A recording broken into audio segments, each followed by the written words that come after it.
આ તરફ ગઢડાના ધારાસભ્ય શંભુનાથ ટુંડિયા ફરી એકવાર વિવાદમાં આવ્યા છે। તેમનો એક પત્ર ખૂબ જ વાયરલ થઈ રહ્યું છે, જેમાં તેઓ સમયના અભાવે સંકલન સમિતિમાં હાજર રહી શકતા નથી તેવો ઉલ્લેખ કરવામાં આવ્યો છે।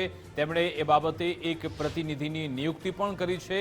15 ઓગસ્ટે તેમણે આ પત્ર લખ્યો હતો અને હવે કોંગ્રેસે આ પત્ર સંદર્ભે ધારાસભ્ય શંભુનાથના રાજીનામાની માંગ કરી।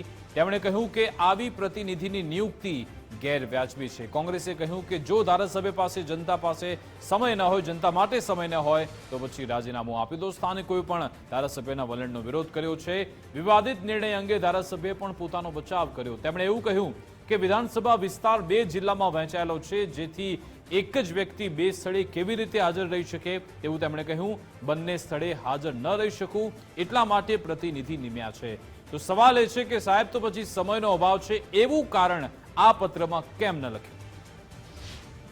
પ્રતિનિધિને બેસવાનો કોઈ અધિકાર નથી એ મને ખબર છે, પરંતુ મીટિંગ પહેલા અથવા મીટિંગ પછી મેં મોકલેલા પત્રોની લેવડ દેવડ કરવા અને સંકલન સમિતિમાં થયેલી ચર્ચાના સાધનિક દસ્તાવેજી પુરાવાઓ જે છે એ સરકારી પ્રોપર્ટી ગણાય, એ જે છે એ સુરક્ષિત રીતે મારા સુધી પહોંચે એવા સારા આશયથી મેં મારો ઓથેન્ટિક પર્સન એપોઇન્ટ કર્યો છે કે આપ શ્રી આ માણસની સાથે વૈચારિક આદાન પ્રદાન કરજો અને પત્રાચાર અથવા તો જે દસ્તાવેજી સાધનિક પુરાવાઓ જે છે ચર્ચાના મુસદ્દાઓ એના પેપર્સ એના દ્વારા મોકલશો તો મને મળી જશે। આશય એ છે। આના 2 કારણો છે। 2 જિલ્લામાં મારી વિધાનસભા વિભક્ત છે। એક જ સમયે એક જ દિવસે 2 મિટિંગમાં હું હાજર ના રહી શકું, એટલે એક જગ્યાએ મારો પ્રતિનિધિ મૂકવો પડે। ધારાસભ્ય એક લોકપ્રતિનિધિ કહેવાય અને બહુ એનું મહત્ત્વનું માધ્યમ હોય છે, મહત્ત્વ હોય છે। જ્યારે સામાન્ય રીતે વ્યસ્ત હોય અને કોઈ વાર ન હોય એવું બને, પણ સંકલન સમિતિ એક એવી છે કે સંકલન સમિતિની અંદર દર મહિનામાં એકવાર ખૂબ જ મહત્ત્વની ચર્ચાઓ થવાની હોય અને વિસ્તારના વિકાસની કામો, લોકોના પ્રશ્નોની વાતો, આ બધી વાતો થવાની હોય ત્યારે ધારાસભ્ય પોતે હાજર રહે અને ઝીણવટપૂર્વક એના વિસ્તારની તપાસ કરી અને શું સમસ્યાઓ છે, એનું નિરાકરણ શું છે, એના માટે સંકલન સમિતિમાં ખાસ હાજર રહેવું પડે। કોઈ કિસ્સામાં એવું બને છે કે કોઈ વાર ભૂતકાળની અંદર અમે પણ કોઈના પ્રતિનિધિ તરીકે હાજર રહેલા છે, પણ ઓકેઝનલી એવું બનતું હોય છે। પણ આ લેટરમાં એવું દેખાય છે કે હવે પછી એટલે કાયમિક માટે લેટર આપી દીધો હોય એવું જણાય છે। તો આ ખૂબ જ વ્યાજબી ન કહેવાય અને જો આપણા પ્રજાના પ્રતિનિધિ હોય તો પ્રજા માટે આપણે તત્પર રહેવું જોઈએ। જે ગઢડા ઉમરાળાના જે ધારાસભ્ય છે શંભુનાથ ટુંડિયા, હવે એમને આ વિસ્તારમાં જ્યારે મત જોતા હતા ત્યારે લોકોને કીધું કે હું આ કાર્યાલય ખોલીશ ને લોકોના કામ કરીશ, જે પ્રશ્નો છે એના હલ કરીશ, પણ અત્યારે તો એને એક એનો પ્રતિનિધિ મૂકી દીધો। હવે ધારાસભ્યને જો પોતાને ટાઈમ ન હોય અને લોકોના કામ તો કઈ રીતે થવાના છે? એટલે જો ખરેખર આ વિચાર કરીએ તો આ શંભુનાથજી મહારાજને નૈતિક જવાબદારી સ્વીકારી અને સમય ન હોય તો રાજીનામું આપી દેવું પડે। તો આજ અંગે વાતચીત કરીશું। અમારી સાથે ઉમંગ રાવલ લાઈવ જોડાયા છે ન્યૂઝરૂમથી। ઉમંગ, આમાં સવાલ જ એ થાય છે કે જ્યારે એ પત્ર લખવામાં આવે છે, પત્રમાં ક્યાં એવું લખ્યું નથી કે ભાઈ આ વિધાનસભા 2 વિસ્તારમાં વહેંચાયેલો છે અથવા તો એમાં સમયનો અભાવ સ્પષ્ટ રીતે બતાવ્યો છે। એમાં લખ્યું હોત કે ભાઈ આ મોટો આટલો વિસ્તાર છે, ત્યાં પહોંચવું અમારે મુશ્કેલ છે તો આપણે બધા માની લે, પરંતુ જે શબ્દ લખવામાં આવ્યો કે સમયનો અભાવ છે, અને આ તો જગ જાહેર છે। અનેક એવા કેન્દ્રીય મંત્રીઓ કે જે ગુજરાતમાં ચૂંટાયેલા છે અને પછી એ સંકલન સમિતિમાં એમના પ્રતિનિધિ મોકલે છે, પરંતુ એમાં લખવામાં આવે છે કે દિલ્હીમાં હોવાથી અમે નથી પહોંચી શકતા। આવું સ્પષ્ટ કારણ લખવામાં ન આવ્યું, એના કારણે જ વિવાદ થયો। બિલકુલ વિકાસ, હમણાં એક સ્થાનિકે બાઇટ આપી, એમણે એમ પણ કહ્યું કે ઓકેશનલી ક્યારેક એવું બન્યું છે કે અમે પણ ક્યાંક ધારાસભ્યના વિશ્વાસુ તરીકે અમે પણ ક્યાંક ગયા છીએ અને ક્યારેક કાગળિયા લઈને આવ્યા છે, પરંતુ એ ક્યારેક હોય છે અને એમાં પણ જ્યારે જાય તો એનું કારણ દર્શાવતા હોય છે। સૌથી પહેલા જ્યારે ગુજરાત ફર્સ્ટે આ મુદ્દો ઉઠાવ્યો ત્યારે પણ શંભુનાથ ટુંડિયા છે તેમણે ટેલિફોનિક ઇન્ટરવ્યુ નહોતો આપ્યો। આજે 2 દિવસ થઈ ગયા પછી એમનો બચાવ આવે છે અને બચાવમાં શું કહે છે કે એક વિધાનસભા 2 જિલ્લાઓમાં વિસ્તરણ કરેલી છે ને એટલા માટે એક સમય એક જ જગ્યાએ અમે હાજર ન રહી શકીએ। તો સાહેબ તમારે આ લખવાનું હતું કે આ કારણોસર અમે અહીંયા છે, અમારો પ્રતિનિધિ હું અહીંયા મૂકું છું, સંકલન હશે તો આ વ્યક્તિ અહીંયા હાજર રહેશે। પણ સાહેબ સંકલન ભલે 1 મહિનો તમે બોટાદમાં જાઓ, 1 મહિનો ભાવનગરમાં જાઓ, તમે તો જઈ શકો ને સાહેબ। કેમ ના જઈ શકો અને ક્યાં પ્રતિનિધિ મૂકવાનું આવે? ક્યારેક કંઈક એવી ઘટના બની હોય, તમારે કોઈ એવી ઇમરજન્સી ઊભી થઈ હોય, કોઈ કૌટુંબિક પારિવારિક કોઈક એવી પરિસ્થિતિ ઊભી થઈ હોય તો તમે સંકલન સમિતિમાં હાજર ન રહો તો એ બધાને છે વિશ્વાસ આવે અને વાત ગળે ઉતરે.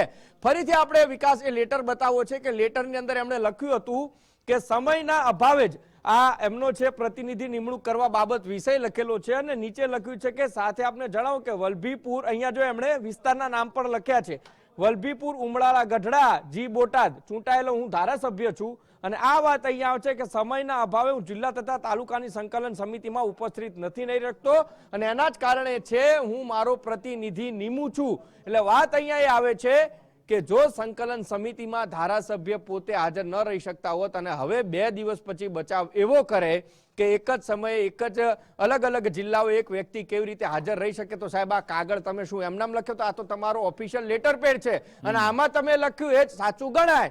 અને હવે તમે એમ કહો કે તમારે તો જવું નતું એટલે પ્રતિનિધિ મૂકી દીધો અને હવે તમે એમ કહો છો કે આ તો બધું ખબર પડવા માંડી, જનતાને ખબર પડવા માંડી, કોંગ્રેસ ઊભી થઈ, સ્થાનિક લોકો ઊભા થયા કે જનતાના પ્રતિનિધિને જનતા માટે જ સમય નથી ને એમણે પાછો પોતાનો જનપ્રતિનિધિ તરીકે પોતાનો વ્યક્તિ મૂકી દીધો, વિશ્વાસુ માણસ મૂકી દીધો, આમ કરી દીધું, તેમ કરી દીધું. એટલે પરિસ્થિતિ ઊભી થઈ છે કે હવે ધારાસભ્ય શ્રીને બચાવ કરવો પડે છે, પરંતુ બચાવ પણ કરવામાં એમને ક્યાંક તકલીફ ઊભી થઈ છે એ વાત પણ હકીકત છે. આ લેટરની અંદર સ્પષ્ટ એ વાત લખવામાં આવે કે સમયનો અભાવ અને ઇન્ટરવ્યુ આપે ત્યારે એમ કહે કે 2 જિલ્લામાં વિસ્તરણ, મારે ક્યાં હાજર રહેવું? તો સાહેબ તમારે 2 જગ્યા હાજર રહેવું પડે. એક જનતાના પ્રતિનિધિ તરીકે તમે 1 મહિનો અહીંયા રોકાઓ. બિલકુલ ઉમંગ, આપને અટકાવવા માંગીશ. આપણી સાથે મહંત શંભુનાથ ટુંડિયા ફોન લાઈન પર જોડાઈ ગયા છે. સાહેબ આપનું ગુજરાત ફર્સ્ટમાં સ્વાગત છે. એક સ્પષ્ટતા જોઈએ છીએ કે જો તમે એવું કહેવા માંગો છો કે બંને સ્થળે હાજર ન રહી શકો કે આ વિધાનસભા વિસ્તાર મોટો છે તો પછી એ પત્રમાં એનો ઉલ્લેખ આપે કેમ ન કર્યો? શેની વાત છે? આપ ફરીવાર બોલો. જી, આપને અવાજ આવી રહ્યો છે? હા, હવે બરોબર આવ્યો, બોલો. જી, આપનો જે પત્ર તેમાં આપણે લખ્યું હતું કે ચૂંટાયેલ ધારાસભ્ય છું, સમયના અભાવે હું જિલ્લા તાલુકા સંકલન સમિતિની બેઠકમાં ઉપસ્થિત રહી શકતો નથી. આ પત્રમાં લખ્યું છે, પરંતુ આજનું તમારું નિવેદન કે એક જ વ્યક્તિ 2 સ્થળે હાજર કેવી રીતે રહી શકે, કદાચ આ વાત તમે પત્રમાં લખી હોત તો એ સહેલાઈથી બધાને સમજમાં આવી ગઈ હોત. મેં એને ટૂંકમાં લખવાનો પ્રયત્ન કર્યો છે એટલે એક જ સમયે એક જ તારીખે 2 જિલ્લામાં મિટિંગો હોય તો હું માણસ તો એક છું, બંને જગ્યાએ કેવી રીતે હાજર સમયના પહેલામાં રહી શકું એટલા માટે મેં એવો ઉલ્લેખ કર્યો છે. એમાં મારો બીજો કોઈ આશય નથી કે હું ત્યાં એબસન્ટ છું અથવા તો મારી પાસે બીજા કામોને પ્રાયોરિટી છે અને હું ત્યાં નથી સમય આપી શકતો, એવો મારો આશય નથી. 2 જિલ્લા સંકલન બેઠકો હોવાના કારણે એ વિષય મેં એમાં લખ્યો છે. એટલે ગેરસમજ એટલા માટે જ થઈ, આમાં એવું મેસેજ જાય છે કે ભાઈ તમારી પાસે સમય રહ્યો નથી લોકો માટે, એટલા માટે. મારી ક્લેરિટી છે એમાં, મારી આપના માધ્યમથી ગુજરાતના બધા પ્રેક્ષકોને અને બધા નાગરિકોને મારી એ આ બાબતનો ખુલાસો છે કે મારે 2 જિલ્લા છે, વલભીપુર, ઉમરાળા ભાવનગર જિલ્લામાં છે, ગઢડા છે એ બોટાદ જિલ્લામાં છે.